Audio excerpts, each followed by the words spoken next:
This truck has 230,000 miles, and I've been running a K&N filter in it since 70,000 miles.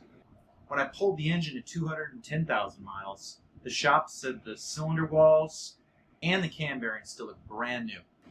And this filter, it's over 20 years old, and I'm still using it. And today I'm cleaning and oiling the same filter, and I'm going to show you how I do the same in our Odyssey too. Because whether it's an old truck or a modern family van, I trust these filters to do their job.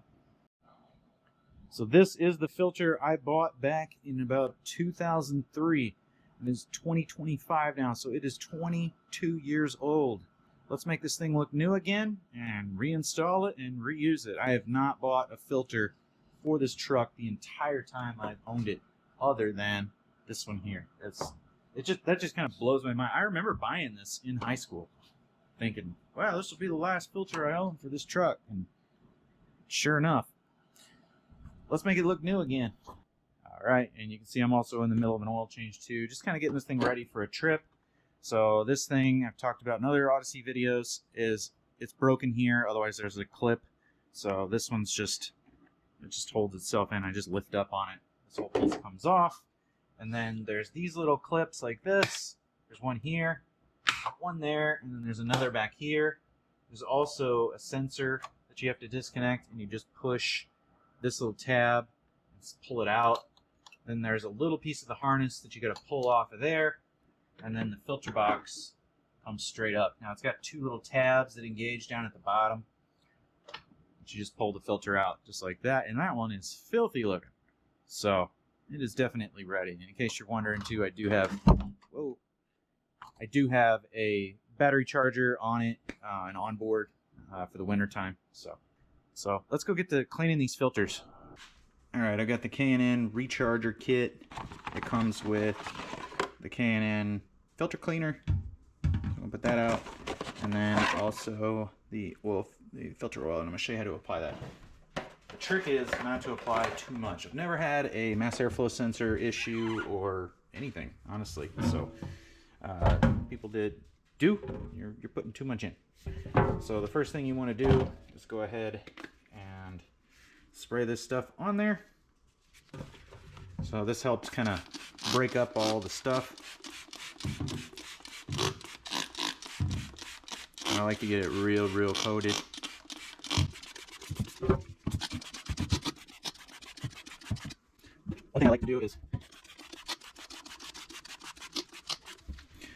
One thing I like to do is get these real good and coated and let them soak for a little while before I go ahead and rinse them out. I find the longer you kind of let this stuff soak in there, you don't want to let it soak overnight, but good 30 minutes, 30-40 minutes, usually enough to break it all down. But that was the other thing I was trying to say. I found that doing both sides really is the most helpful.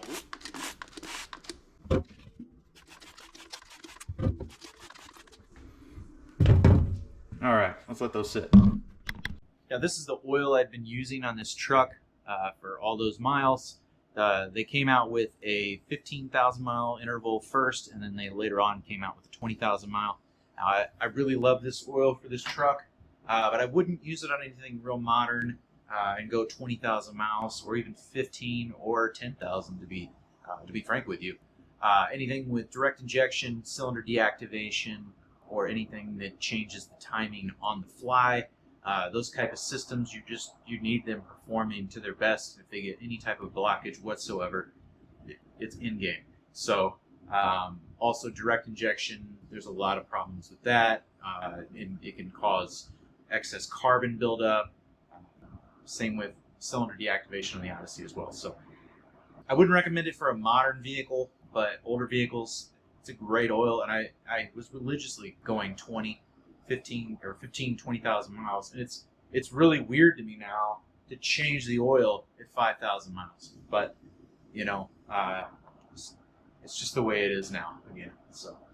All right, and this S10 isn't the only vehicle that I've trusted with a K&N filter for so long.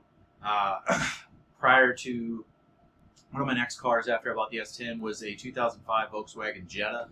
I bought that with about 120,000 miles and ran that up over 300,000 miles. It ran incredible when I sold it. Last time I talked to the guy, it's still running. It's up over 375,000. It was also running the high mileage oil on that one. We had a 2005 and a 2006 Honda Pilot. I bought one with around 200,000, ran it up over 400,000, and then another with about 120,000 and went up over 400,000. I sold those and they were running great as well. K&N, Mobil extended performance, oil on that one as well, doing 15, 20,000 mile intervals, mostly 20,000. I've also been running the K&N, obviously, on the Odyssey for somewhere around 60,000 miles. I'd have to look at the books. I'm not saying that the S10 lasting this long is all because of the filter, but clean air and a good oil do go a long way. So I do trust these oils. I'm using liquid moly now on this one. I really like that one as well. But either way, a good quality oil and a good quality air filter do go a long way. I know a lot of people, there's a lot of tests and everything, but you know, I'm an engineer, so yeah, you do want to look at the data, obviously, but I was also a mechanic, so I also know that in engineering and maintenance, there's a lot of things where, you know, I've gone to go put something in that was designed by an engineer, and I'm going, hey man, this doesn't fit what it does on the computer. Well, it's not what I'm seeing in the real world. So, you know, there's analysis inside of a lab and there's real world experience. I've got real world experience on a multitude of vehicles, and so I'm just going to keep rocking the K&Ns. I got them on the Volkswagen Tiguan and on my Passat TDI as well. Haven't had any problems with those either. So, all right, now let's go ahead and check on the filter. It should be about done getting cleaned up now, and we'll be able to rinse it off. Now let's go ahead and rinse these off one at a time. And I like to rinse them from the top side, and actually the garden hose has a little more water pressure, so it actually works a little better. So I typically use that. If this isn't getting clean, I'll probably wait until the morning to continue filming the rest of this.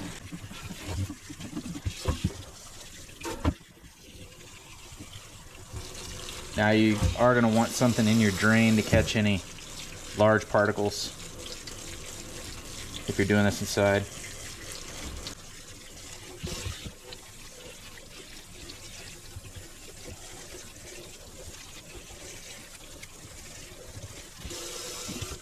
And you can see kind of there's some bugs that kind of get stuck in here. You know, it happens. You can try and get them out. Sometimes I use a pick and yank them out, so probably take it out to the toolbox and try and grab a few more out, but it's pretty clean.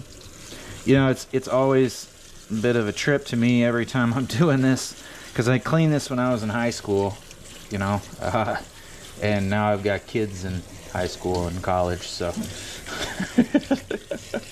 never did I imagine this thing would last this long. There's no rips or tears or anything. I mean, it's a great product.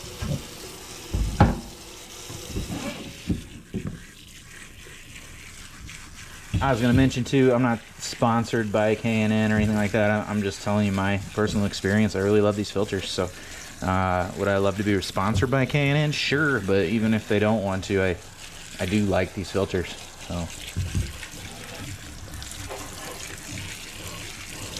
So I guess I'd say I'm not currently sponsored.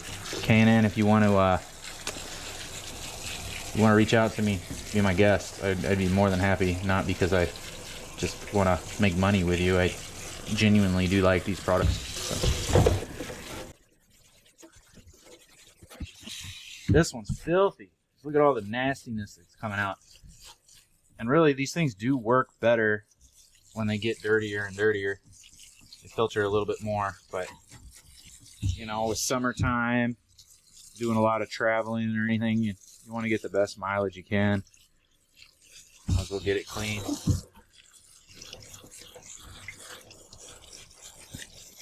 So this one has some nastiness. I might just take it outside and blow it out with the air compressor from this side. That'll get some more of the large particles that are trapped inside of the pleats. You kind of see some of the bugs down inside of there. They just get kind of trapped in there.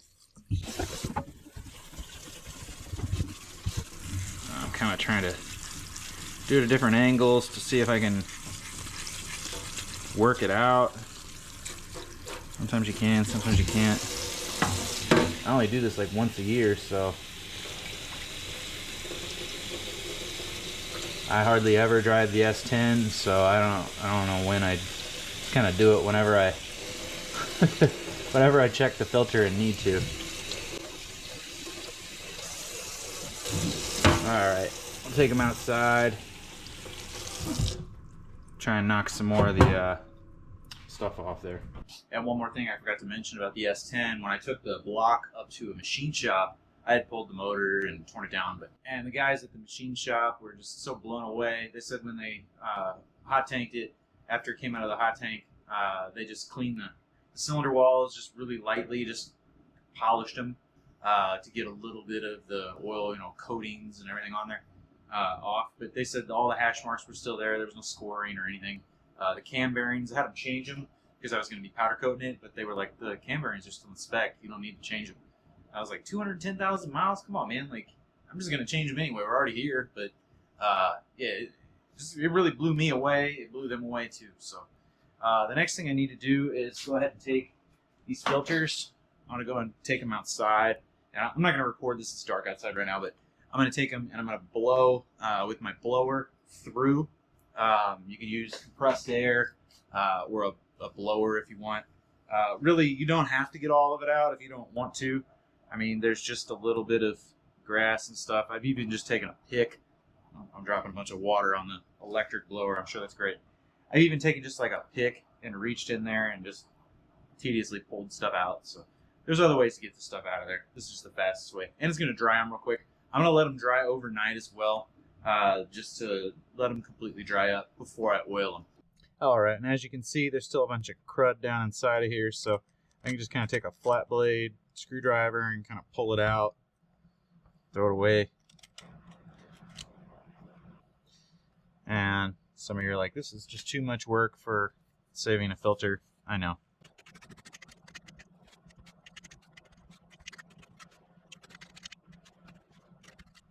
So you get the idea. Just kind of pull some more of it out with a flat blade.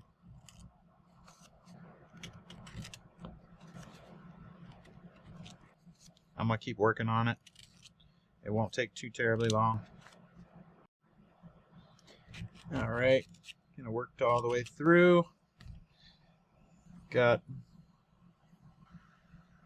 almost all of it out. There's a little bit left. You're not going to get it all out. It's all good. Use as much as you can. Once it's dry, I can also try blowing on it again. Stuff that wasn't sticking before, or it was sticking before, might be loose then.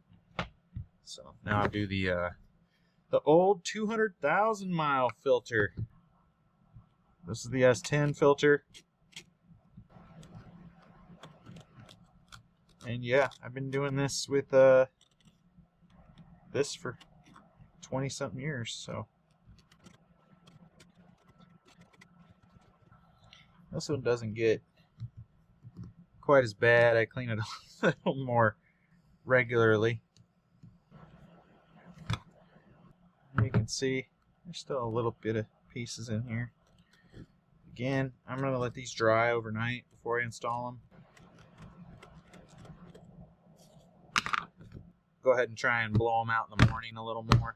Sometimes if you take them out, do that too, you can get a little bit more stuff out. So in the morning, we're going to go ahead and apply filter oil. But for now, I'm just going to take these and lean them up against something. You could put a fan in front of them. As long as you get a little airflow through them, they'll dry overnight. So after I stomp the filter down, you can kind of see some of the stuff worked its way up. You can get a little bit more of it out, or you can just leave it here, wait for it to dry in the morning, and hit it with compressed air, and it'll come out a little easier. So probably going to do that rather than sit here and keep trying to work stuff out of it. So we'll be back tomorrow after this puppy's dried. Do one last blow cleaning, oil it up, and we'll reinstall them. All right, they came pretty clean. There's still a little bit of stuff down in the pleats, but you're not going to get it all out. So the last thing I just did was just take them dirty side this way, just kind of smack them against my tire. That gets a little bit more of the stuff out of the pleats. We're gonna go and take it and oil it. All right, you want to just kind of set this up on some cardboard or something. But what I usually just do is just take the can, just be light with it.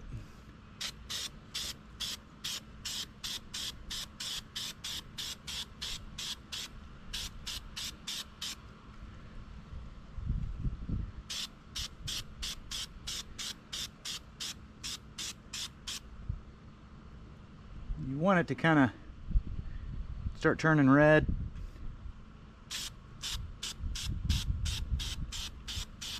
If you start seeing a bunch of droplets picking up right here, that's usually your sign to stop.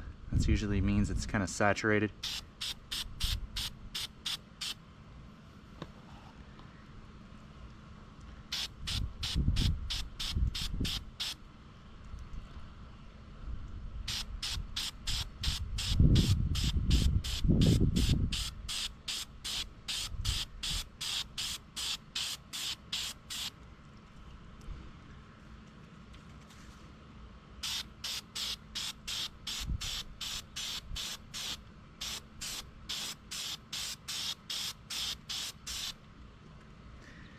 You start seeing all the water droplets. I'm not seeing any out here yet, so I'm gonna kind of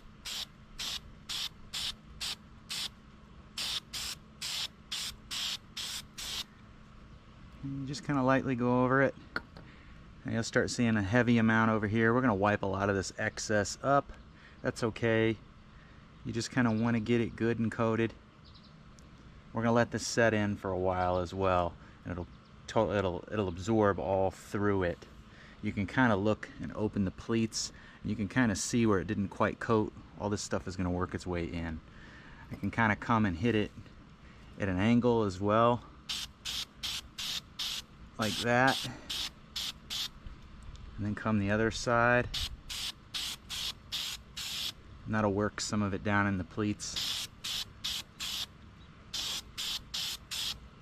But you don't want this thing just dripping.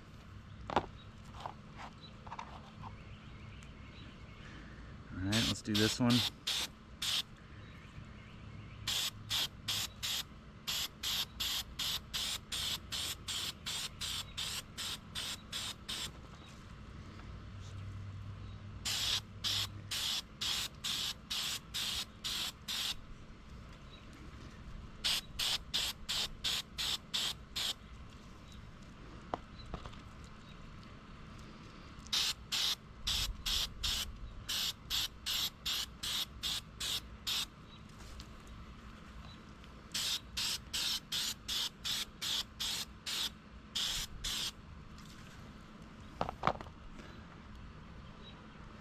Getting oil all over my hand.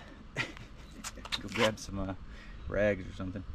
All right, I'm gonna go ahead and hit this just one more time, just for good measure. You can kind of still see some light spots on the pleats. This one's tougher to do than my S10 filter because I can hit it long ways, just easier. It's just harder on your finger to keep pressing down.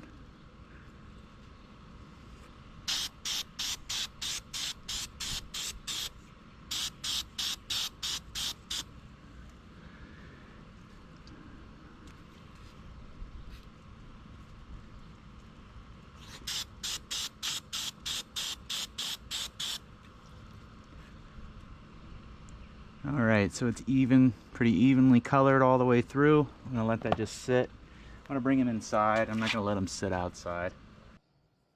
Alright, I usually like to just kind of take some of the excess, just kind of wipe it onto my finger. Just put it in the pleat.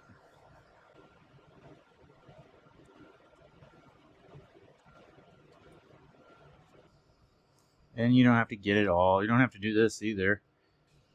You just wipe it off. Right.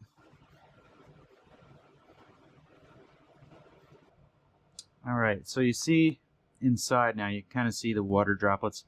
That's when it's starting to get this is pretty good and coated. You don't want to see all these water droplets covering the entire thing. You can kind of see, I call them water droplets. It's not really water droplets. It's the droplets of the oil. You can see the little red droplets right there. You don't want to see that, like I said, over the entire filter. Just in spots is fine. Now we're just going to let this sit in.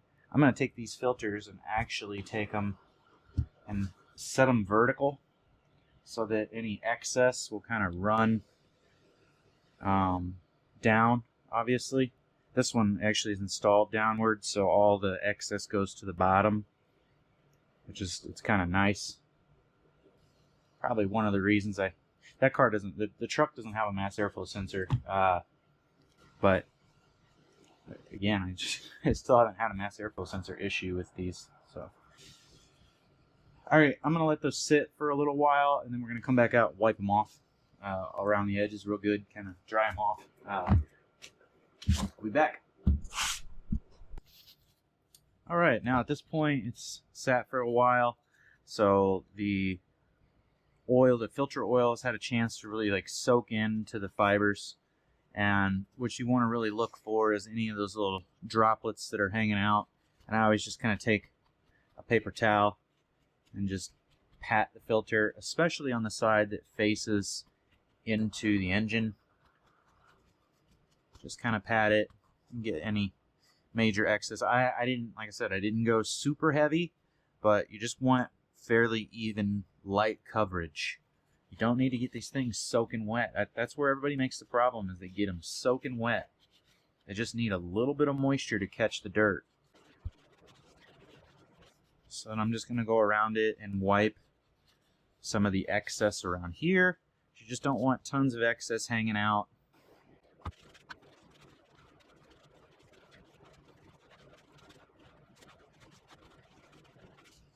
Alright, and I'm going to kind of just pat this again on this side. That's it.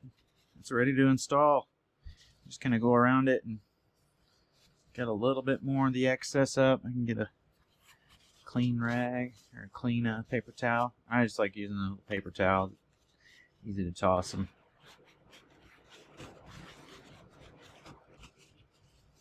Alright. That's what it looks like. Good to go. Do the other one. Now this one's got a lot more droplets on there. Might give this one a little more time before I install it.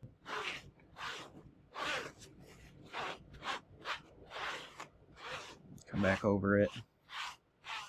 Starting to look better. You can see them down between the pleats. You really kind of just want to get some of that up. You don't have to get it all up.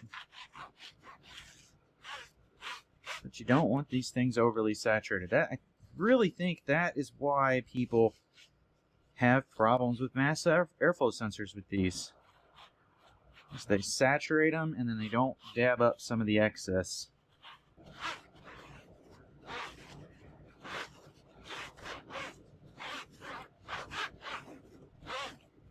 Although this truck doesn't have a mass airflow sensor, it has a, I think it's an air inlet temperature sensor just past the filter, and I've never changed it. It is almost 30 years old, 28 years old. It's a 97.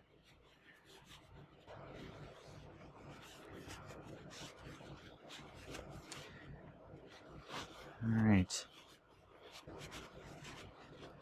And those of you that are into S10s, it is a 97 with a front end swap, a gen swap. Back then that was like all the rage.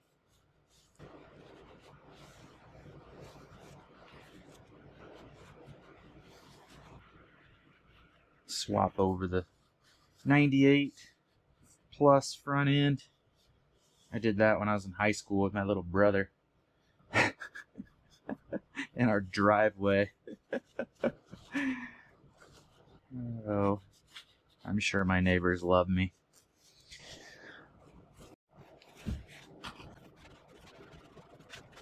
Alright, I'm going to leave this one out for a little bit. This vehicle doesn't have to quite be put back together yet. This one I got to drive today, the van. The truck isn't moving. I'm going to let this sit out.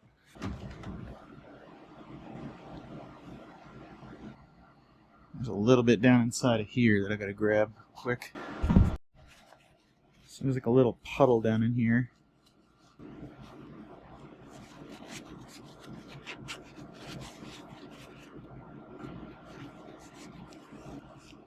There we go. Alright. So you're just going to take this filter, pull this up. You can see the little tab, little holes. There's little tabs on the bottom of this that go into that. Alright, so you see the little tab on the end of the filter right here, or the housing there. So you kind of lift it up and slide it in. You got to get both sides in.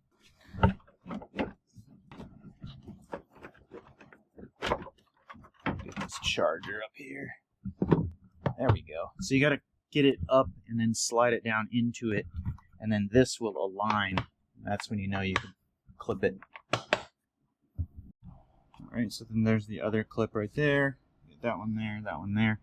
And then this wiring harness. Again, to remove it, you just press down on this little thing and it pulls the little tab up.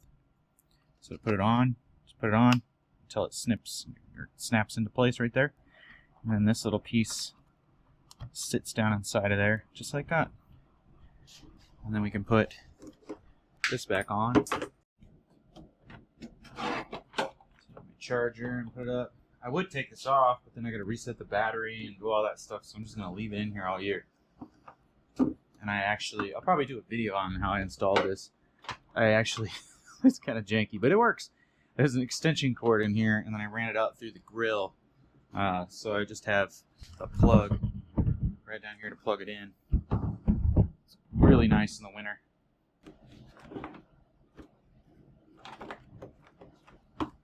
Good to go. Alright, get ready to put this one back in. And this one actually used to engage in this little slot here.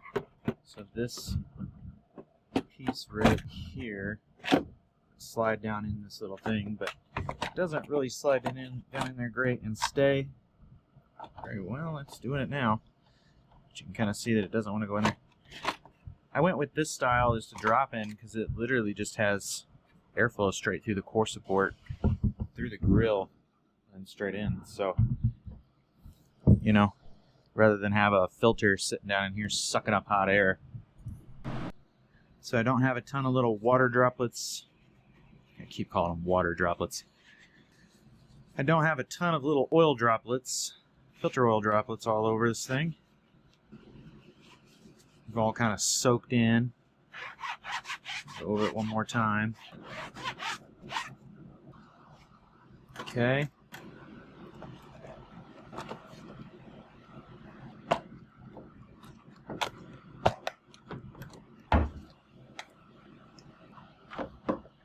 This thing is squeaky clean in here. I didn't clean it. It's just stayed clean.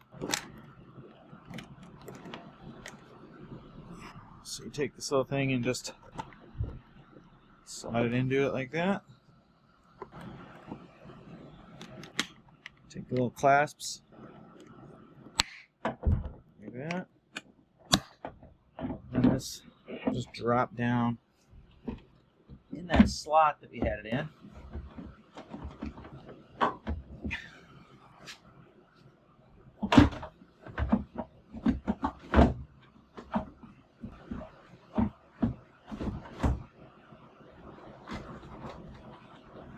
Take this, put it there. This little sensor just pops in. And then I'll snug this up. Good to go. And this wasn't OEM. This I had to make after I cut all the old fan shroud out and then put an electric fan in there. I had to make a bracket to support the old upper portion there. So this is just a big hunk of aluminum that I've taken and powder coated. Drilled some holes in and put the little isolators, the little rubber isolators are under here to hold the radiator. So anyway, that is all in. Good to go. There's some photos to enjoy of when I rebuilt my engine on my S10 back in around 2011. I tore it down to rebuild it and completely powder coat the entire engine. This was the same time that I had an engine shop take a look at the engine. Honestly, I probably should have said this earlier in the video, because I know some people are going to watch the first couple minutes and head straight to the comments to flame reusable filters. Here's the deal. My vehicles spend most of their lives in the Midwest. We're not dealing with fine desert sand or salty coastal air, just everyday dust and road grind. And in these conditions, these filters have done exactly what they're supposed to do. I've used them across multiple vehicles, some well over 400,000 miles, and even had a machine shop tell me the engine internals look brand new on a 200,000 mile plus engine. I'm not saying reusable filters are right for every vehicle or every climate, but they've worked great for me, and that's all I'm sharing here. Let me know how they've worked out for you, good or bad. I'd love to hear real-world experiences from other DIYers.